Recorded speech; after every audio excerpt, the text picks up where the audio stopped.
My name is John. I get to manage this airplane, and I love it. This is one of the most special airplanes on the face of the earth. This is an original Ford Trimotor. This was born in 1929 on September 4th. Just over 3.5 weeks ago, it turned 81 years old. This airplane worked for the Ford Motor Company for about the first 2 years. It was born in September of 29. What happened in October 29? Stock crash, bad things. They were unable to sell the airplane. They used it as a factory demonstrator for its first 260 hours or so, just over 2 years.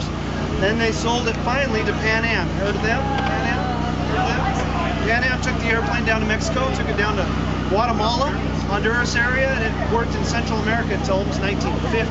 So from 31 to 50, it worked out south of the border. Came back to the States in 50. We've had the airplane since 77. So from 50 to 77, it flew people like this called barnstorming.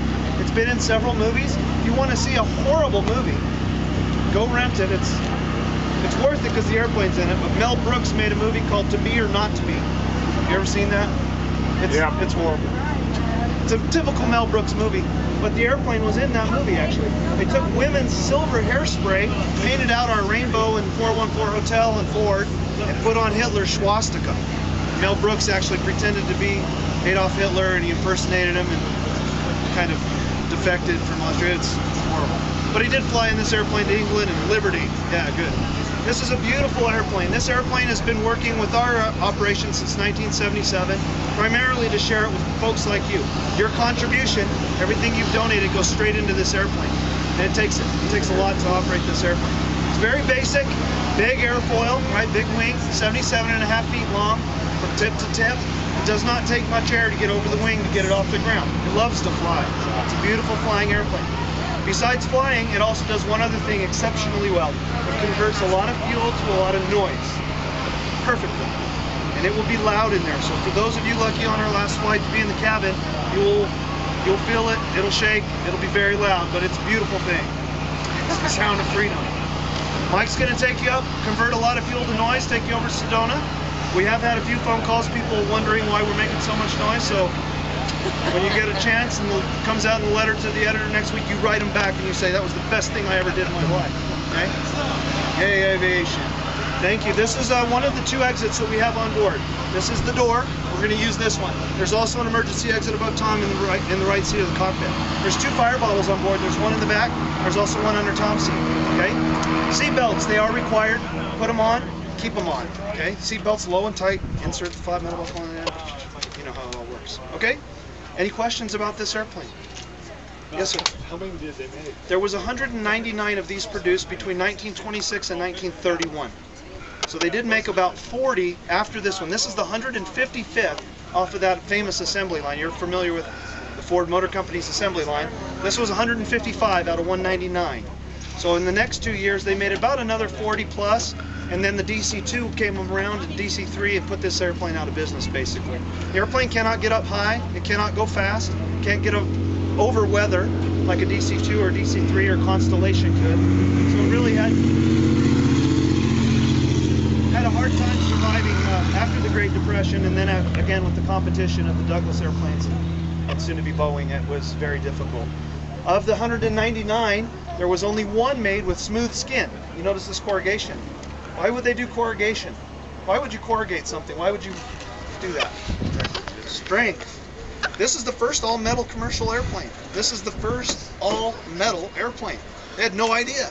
They thought, man, if we corrugated it might add a lot of strength. So that's one reason. The other reason, documented reason that they did it, they thought it would be more aerodynamic, which is an absolute bunch of junk. There's no way this thing is aerodynamic. This thing just hangs. It cannot get out of its own way. You're going to take off about 89 miles an hour, you're going to cruise about 90 miles an hour, and you're going to land about 89 miles an hour. That's all you're going to do. And convert all that fuel to noise. Right? That's about all it's going to do. But while you're doing that, I want you to imagine what it was like 81 years ago to check in at Grand Central Station in New York and 48 hours later be in LA.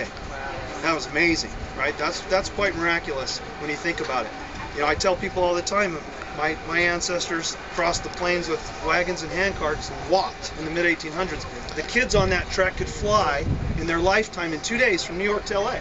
And 40 years later, Neil Armstrong was standing on the moon.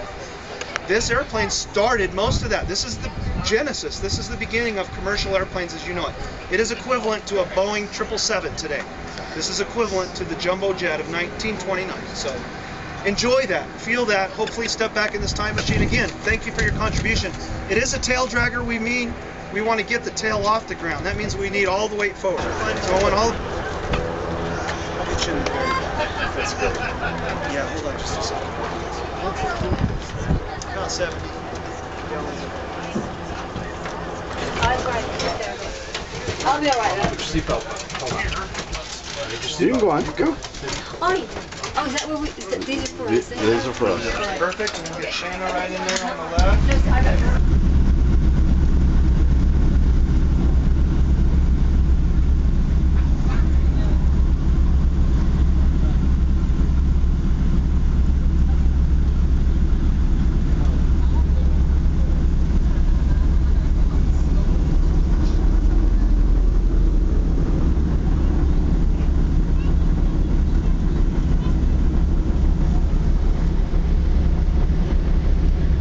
This is a movie, say something.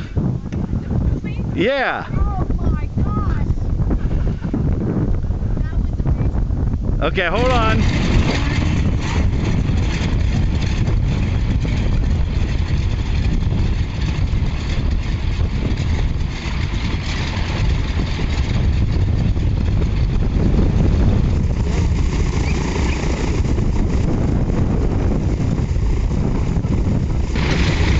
Oh yeah, that is funny looking. Same here.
hope you enjoyed that. Oh yeah.